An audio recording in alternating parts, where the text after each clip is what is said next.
नमस्कार दोस्तों, GK study with Rakesh में आपका हार्दिक स्वागत है। दोस्तों, हम लास्ट वीडियो लेक्चर में संविधान का भाग एक कंप्लीट कर चुके थे दोस्तों। क्योंकि मैंने लास्ट वीडियो में आपको संकेत दे दिया था कि हम संविधान के कुछ नए पहलुओं को छुएंगे जिसमें लगभग एग्जाम में प्रश्न पूछे जाते हैं। यानी संविधान को हम इस तरीके से, इस एंगल से पढ़ेंगे ताकि हमारी समझ विकसित हो। दोस्तों, इसी के अंतर्गत हालांकि ऐसा कोई चैप्टर नहीं है भारतीय संविधान में, नए इस तरह के यानी किसी भी ऑफलाइन क्लास में इस तरीके से पढ़ाया जाता है, वो इसी के अंतर्गत बीच बीच में बता देते हैं। लेकिन मैं आपको पूरा सेपरेट चैप्टर निकाल कर लाया हूं दोस्तों आपके लिए, यानी आपकी समझ विकसित हो अच्छे से। क्योंकि यहाँ से प्रश्न लगातार बन रहे, क्योंकि मैंने आपको लास्ट वीडियो लेक्चर में बता दिया था कि लगभग यूपीएससी हो पीसीएस यहाँ से 100% प्रश्न पूछती है। इस बार का आरएएस का परी 2018 देख लेना दोस्तों, 105वां संविधान संशोधन सीधा सीधा ही पूछ लिया उन्होंने। यानी अगर 2020 का आप यूपीएससी देखें तो यूपीएससी में सीधे सीधे 2 प्रश्न आ गए। तो मेरा कहने का मतलब है कि अगर हम इस वीडियो को यानी इस चैप्टर को छूते चलेंगे तो 1-2 प्रश्न जो आते हैं, यानी पॉलिटी में 10-12 जो प्रश्न आते हैं, 10-12 प्रश्न में जो इजी प्रश्न है वो कम से कम वो तो हमारे गलत नहीं होने चाहिए। तो आइए दोस्तों स्टार्ट कर लेते हैं। हमारा मुख्य बिंदु यानी टॉपिक का नाम डालेंगे संविधान संशोधन प्रक्रिया। टॉपिक का नाम है संविधान संशोधन प्रक्रिया। दोस्तों, संविधान संशोधन प्रक्रिया मैंने चूंकि आपको पहले ही बता दी है कि इस प्रकार का चैप्टर नहीं है ये, यानी किसी भी किताब में सेपरेट नहीं है, लेकिन फिर भी मैंने आपके लिए सेपरेट कर दिया इसको। तो पहली बात तो आपको ये ध्यान होना चाहिए कि भारतीय संविधान में कुल कितने प्रकार से संविधान संशोधन किया जा सकता है, इस बात का उल्लेख है। तो पहली बात तो यही ध्यान रखनी है, भारतीय संविधान में 3 तरीकों से संविधान संशोधन किया जा सकता है। भारतीय संविधान में 3 तरीकों से संशोधन किया जा सकता है। 3 तरीकों से संशोधन किया जा सकता है।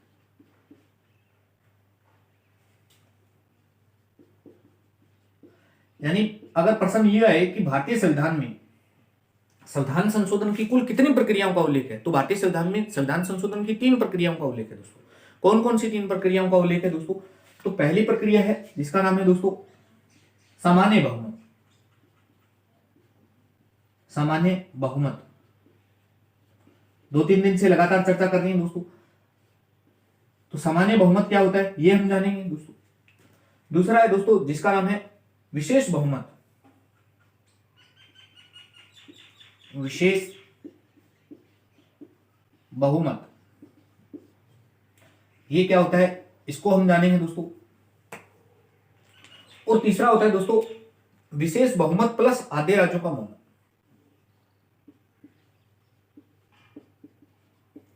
विशेष बहुमत प्लस आधे राज्यों का बहुमत। आधे राज्यों का बहुमत, आधे राज्यों का अनुमोदन दोस्तों, अनुमोदन। तो ये भारतीय संविधान में कुल 3 तरीके हैं दोस्तों। मैं इसको नाम दे रहा हूं ए तरीका, ये बी तरीका है दोस्तों, ये सी तरीका है। यानी हम भारतीय संविधान में, ये काल्पनिक है दोस्तों, मैंने दिए एबीसी, ऐसा कुछ उल्लेख नहीं है कि 3 एबीसी ऐसे लिखा हो। एबीसी यानी कह के आप कह है गए भी लिख सकते हैं, 1 2 3 भी लिख सकते हैं, किसी भी तरीके से लिखिए, आपको जो सहूलियत है। मेरा कहने का मतलब भारतीय संविधान में कुल कितने तरीकों से संविधान संशोधन की प्रक्रिया का उल्लेख है, तो 3 प्रकार का। There are 3 types. पहला कौन सा है? सामान्य बहुमत। दूसरा कौन सा है? विशेष बहुमत। तीसरा कौन सा है? विशेष बहुमत प्लस आधे राज्यों का अनुमोदन। अब दोस्तों लेटेस्ट, हालांकि सब पे चर्चा कर रहा हूं, लेटेस्ट मैं आपको बता देता हूं। 99वां संविधान संशोधन हुआ, यूपीएससी 2018 का पेपर चेक कर लेना, प्रश्न पूछो। 99वां संविधान संशोधन हुआ जो किसको लेकर था, यानी सुप्रीम कोर्ट में जो जजों की नियुक्ति थी ना, कॉलेजियम व्यवस्था, उसको लेकर था। उसकी जगह हमने एक स्थापित किया, यानी केंद्र सरकार ने एनजेक स्थापित किया था। एनजेक व्यवस्था को लेकर था, उसको सुप्रीम कोर्ट ने रद्द कर दिया दोस्तों। उसमें किस प्रकार का बहुमत हुआ था? विशेष बहुमत प्लस आधे राज्यों का अनुमोदन। तो ये हुआ था जिसके सुप्रीम कोर्ट ने पूर्णतः डिलीट कर दिया था। और भारतीय संविधान के इतिहास में आज तक पहला ऐसा संविधान संशोधन है जिसे यानी भारत की सुप्रीम कोर्ट ने पूर्णतः निरस्त कर दिया। यानी ऐसा कोई मामला पहली बार नहीं आया। जिसमें पूरा का पूरा संविधान संशोधन कैंसिल हो गया है। हालांकि बहुत सारे मामले ऐसे हुए जिनमें कोई धारा हटा दी गई, किसी धारा को निरस्त कर दिया, लेकिन किसी मामले को पूर्णतः निरस्त नहीं किया गया। लेकिन ये पहला मामला था जिसको पूर्णतः निरस्त कर दिया। कम से कम ये परीक्षा में 6 बार प्रश्न पूछा जा चुका है। तो आगामी परीक्षा में प्रश्न पूछा जाएगा दोस्तों। ये हाल फिलहाल की राजस्थान की पता नहीं किस भर्ती में अभी 2020 में, यानी लास्ट 2020 में ये प्रश्न फिर से पूछा था सुप्रीम कोर्ट वाला। तो अगर ये वीडियो आपको पूरा देख लिया दोस्तों तो यकीन मानना यहां से 2% 100% पूछे जाते हैं दोस्तों। तो आइए दोस्तों स्टार्ट कर लेते हैं। तो भारतीय संविधान में कुल कितने तरीकों से संशोधन हो सकता है? तो 3 तरीकों से। अब आपसे पूछे कि भारतीय संविधान के किस आर्टिकल में संविधान संशोधन की प्रक्रिया को लेकर, तो भारतीय संविधान के आर्टिकल 368 में संविधान संशोधन की प्रक्रिया को लेकर, और जिसमें कुल कितने तरीकों से संशोधन की बात कही है, तो उसमें सिर्फ 2 तरीकों से। कौन से? बी और सी। ये बहुमत यानी सामान्य बहुमत 368 में शामिल नहीं किया जाता। बस मैं यही बात कहने का प्रयास कर रहा हूं, यही बात मैं नोट लगाकर लिख देता हूं दोस्तों। एबीसी याद रख लेना आप। नोट, संविधान संशोधन की प्रक्रिया का उल्लेख, संविधान संशोधन की प्रक्रिया का उल्लेख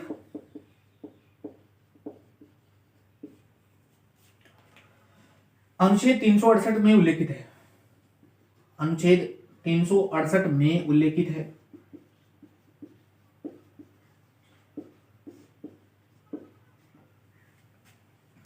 अनुच्छेद 368 के अनुसार, अनुच्छेद 368 के अनुसार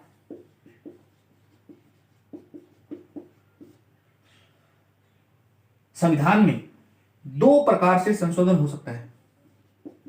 अनुसार संविधान में 2 प्रकार कौन कौन से थे?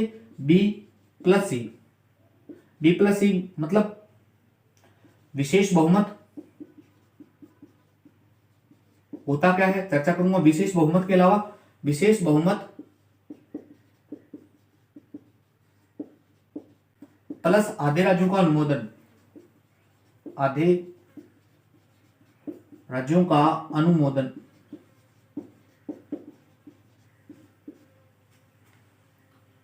उल्लेखित है।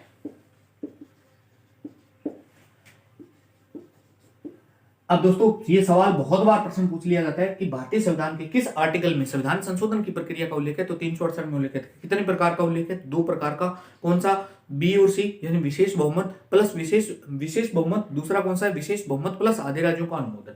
ये 2 ही प्रकार है। सामान्य बहुमत को 368 में शामिल नहीं किया जाता दोस्तों। बार बार यही कह रहा हूं, सामान्य बहुमत को 368 में शामिल नहीं किया जाता। क्यों फोकस कर रहा हूं दोस्तों? यहीं से सवाल बनता है 100%। बस इन्हीं से प्रश्न बनता है। सीधा प्रश्न पूछ लेता है कि सामान्य बहुमत या विशेष बहुमत या विशेष बहुमत प्लस आधे राज्यों, तो आपको क्लियर हो जाएगा दोस्तों। एकदम अलग अलग व्यू पर बात करेंगे, कौन सा विशेष बहुमत से होता है, कौन सा सामान्य बहुमत से होता है, कौन सा विशेष बहुमत प्लस आधे राज्यों का अनुमोदन होता है दोस्तों। तो एक एक बिंदु पर बात करेंगे दोस्तों। तो ये चीज आपको समझ में दोस्तों। एक बात ध्यान रख लेना, हालांकि मैंने बता दिया कि संविधान संशोधन की जो प्रक्रिया है वो हमने कहां से लिए, तो दक्षिणी अफ्रीका से अडोप्ट है दोस्तों। ये भी ध्यान रख लेना, कई बार प्रश्न पूछ लेता है। जैसे पिछली बार आरएस में प्रश्न पूछ लिया था दोस्तों। आरएस में एक प्रश्न आया था दोस्तों, पता नहीं कौन सी प्रक्रिया पूछी थी, सीधा ही प्रश्न आ गया था कि ये प्रावधान हमने कहां से लिया है, तो जिसका उत्तर भी यूएसए था दोस्तों। हाँ, लोग पीआईएल की व्यवस्था वो हमने कहां से ली, शायद ऐसा सा कुछ प्रश्न था, वो उसका उत्तर था यूएसए। ध्यान रख लेना दोस्तों। प्रश्न तो मुझे याद नहीं रहा, लेकिन ये आरएस प्री में 2018 में प्रश्न आया था दोस्तों। तो याद रख लेना, यानी एक एक बिंदु पर मैंने एक एक चैप्टर पर सेपरेट बात कर रखा हूं दोस्तों। आप पूरे वीडियो आराम से देखेंगे तो सभी आपको उत्तर मिल जाएंगे दोस्तों। तो आइए दोस्तों, सबसे पहला सामान्य बहुमत कैसे होता है उस पर बात कर लेते हैं। तो हेडिंग डाल लीजिए सामान्य बहुमत। डेफिनेशन भी बता दूंगा। सामान्य बहुमत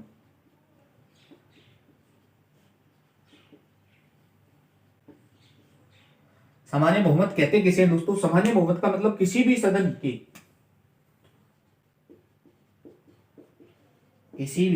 के कोरम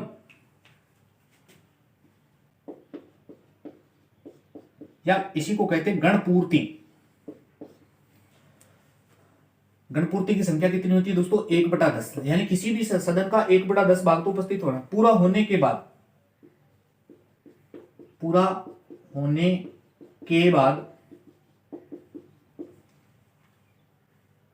जो भी संख्या उपस्थित हो, पूरा होने के बाद जो भी संख्या उपस्थित हो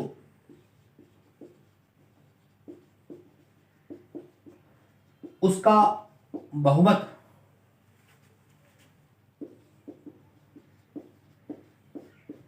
यानी 50% प्लस 1। यानी मान लीजिए 400 उपस्थित है तो 400 का बहुमत कितना होगा? 200 तो बहुमत होगा, तो 50% प्लस 1 यानी 400 200 प्लस 1 होना चाहिए। उसका बहुमत 50% प्लस 1 सामान्य बहुमत कहलाता है। सामान्य बहुमत कहलाता है दोस्तों। ये आप यकीन नहीं मानोगे, एक बार प्रश्न आया था एसएससी में, ये प्रश्न पूछ लिया था, सामान्य बहुमत की डेफिनेशन पूछी हुई थी दोस्तों। तो ये डेफिनेशन भी आपको याद रखनी है। बिल्कुल सिंपल सी बात है, किसी भी सदन का कोरम यानी कोरम 1/10 यानी गणपूर्ति पूरा होने के बाद में जो भी संख्या उपस्थित हो, यानी चाहे जितनी मर्जी हो, 1/10 से ऊपर होनी चाहिए। अब चाहे 50 आए, चाहे 60 आए, चाहे 400 आए, चाहे 800 आए, कोई मतलब नहीं है।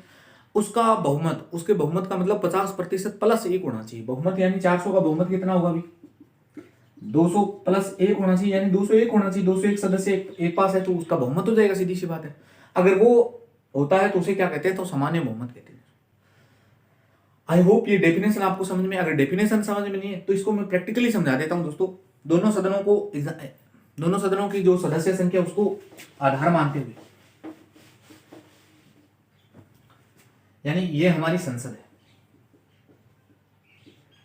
ठीक तो है? ये संसद है और ये संसद के 2 सदन है। ये मान लीजिए लोकसभा है, ये मान लीजिए राज्यसभा है। लोकसभा में सदस्य संख्या 453 है दोस्तों। 2 एंग्लो इंडियन वाला प्रस्ताव तो कैंसिल हो गया, यानी 545 थी। 233 प्लस 12 है तो कुल कितनी हो जाएगी दोस्तों? 245 हो जाएगी। आप काल्पनिक मान सकते हो जितनी मर्जी। अब दोस्तों कोरम कितना होगा? गणपूर्ति तो 543 का 1/10 निकाल कर दिखाओ तो लगभग कितनी आएगी दोस्तों? 55 आ जाएगी, यानी 54 पॉइंट समथिंग आ जाएगी। लेकिन आपको 55 रखनी, 55 होनी चाहिए आवश्यक रूप से। 245 का कितना हो जाएगा दोस्तों? 25, यानी 55 लोग तो आवश्यक रूप से उपलब्ध होने चाहिए दोस्तों। गणपूर्ति इतनी होनी चाहिए दोस्तों। संसद की कोई भी बैठक है, यानी लोकसभा में बैठक हो रही है तो 55 लोग तो भाग से उसमें आने चाहिए। अगर सदस्य संख्या इतनी है तो मैं ये कह रहा हूं, अगर सदस्य संख्या 600 तो 600 का 1/10 निकाले, 60 संख्या तो आनी चाहिए। 60 से ज्यादा हो कोई बात नहीं। गणपूर्ति पूरा हो गया दोस्तों। अब मान लेते हैं दोस्तों, माना बैठक में उपस्थित संख्या, बैठक में उपस्थित संख्या यानी कुल कितने लोगों ने भाग लिया। तो बैठक में मान लीजिए 60 लोगों ने भाग लिया, इधर मान लीजिए कितने लोगों ने भाग लिया, इधर मान लीजिए 28 लोगों ने भाग लिया। फॉर एग्जाम्पल बता रहा हूं, 30 मान सकते हैं हम। अब 60 का आधा कितना होगा? तो 30 प्लस 1, इधर 14 प्लस 1, इसका कितना हुआ दोस्तों? इसका हुआ 31, इसका कितना हुआ दोस्तों? इसका हुआ 15। अगर ये सदस्य संख्या आती है दोस्तों किसी भी सदन की, यानी किसी भी सदन की बैठक की सदस्य संख्या इस बहुमत से प्रस्ताव पारित होता है तो उसे सामान्य बहुमत का प्रस्ताव कहते हैं दोस्तों। ये कच्चा चिट्ठा था दोस्तों,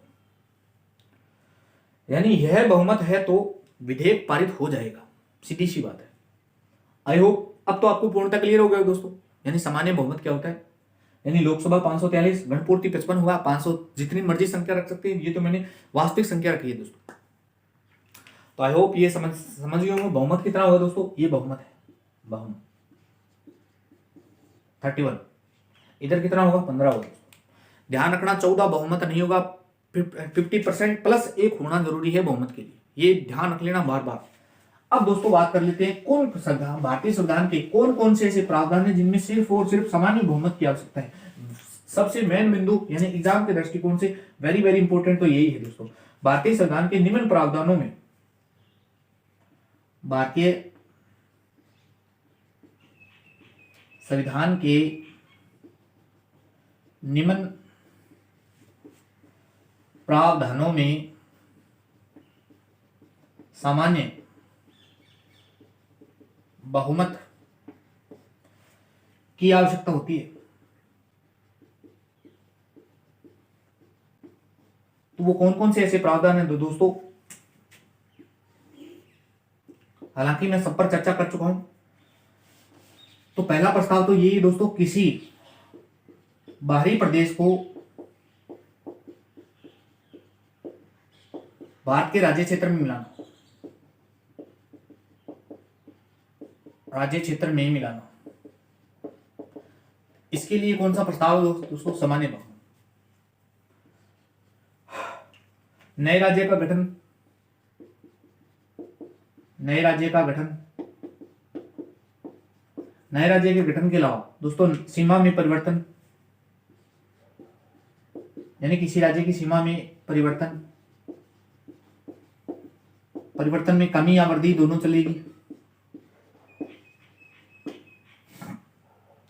राज्य के नाम में परिवर्तन, राज्य के नाम में परिवर्तन। और लास्ट बात दोस्तों, किसी भी राज्य की विधानमंडल, विधान परिषद का गठन अथवा उसकी सहमति, विधान परिषद का गठन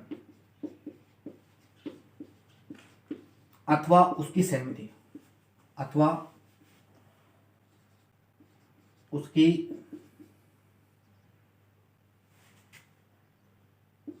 यानी सहमति का मतलब है उसका गठन, या इसको समाप्त करना है। समाप्त के लिए समापक एक टर्म है दोस्तों, उत्सादन। ये ध्यान रखना, उत्सादन का मतलब ये है समाप्त करना। यानी किसी भी राज्य में अगर विधान परिषद का गठन करना है दोस्तों, तो विधान परिषद का गठन के लिए आपको सामान्य बहुमत की आवश्यकता होती है दोस्तों। अब राजस्थान सरकार ने विधान परिषद का गठन के लिए अभी हाल फिलहाल में केंद्र सरकार के पास में बिल भेजा है। देखते हैं दोस्तों, बनती है नहीं बनती है वो बात की बात है। लेकिन मैं ये कह रहा हूँ, भारतीय संविधान में 5 ही कुल ऐसे प्रावधान है जिनमें सिर्फ और सिर्फ सामान्य बहुमत की आवश्यकता है। आज से पहले हो सकता है आपको ये बातें जानकारी हो, अगर थी तो बहुत अच्छी बात है, एक व्यवस्थित तरीके से मैंने आपको बताया है। अगर नहीं थी तो इससे भी बेटर बात है, क्योंकि आज से आपका कोई भी सिंगल सवाल गलत नहीं होगा। सामान्य बहुमत से सिर्फ और सिर्फ 5 ही चीजों में, यानी किसी बाहरी प्रदेश को भारत के राज्य क्षेत्र में मिलाना, नए राज्य का गठन, सीमा में परिवर्तन, राज्य के नाम में परिवर्तन, विधान परिषद का गठन अथवा उसकी सहमति या समाप्त या उत्सादन करना। तो ये 5 ही तरीके थे जिनमें से भारतीय संविधान में सामान्य बहुमत की आवश्यकता होती है दोस्तों, और किसी में नहीं होती है। बाकी दोस्तों विशेष बहुमत प्लस आधे राज्यों का अनुमोदन है, वो मैं नेक्स्ट वीडियो में चर्चा करूंगा। यह वीडियो आपको दोस्तों कैसा लगा, लाइक शेयर कमेंट करके जरूर बताना दोस्तों। मिलते हैं नेक्स्ट वीडियो में। जय हिंद, जय भारत।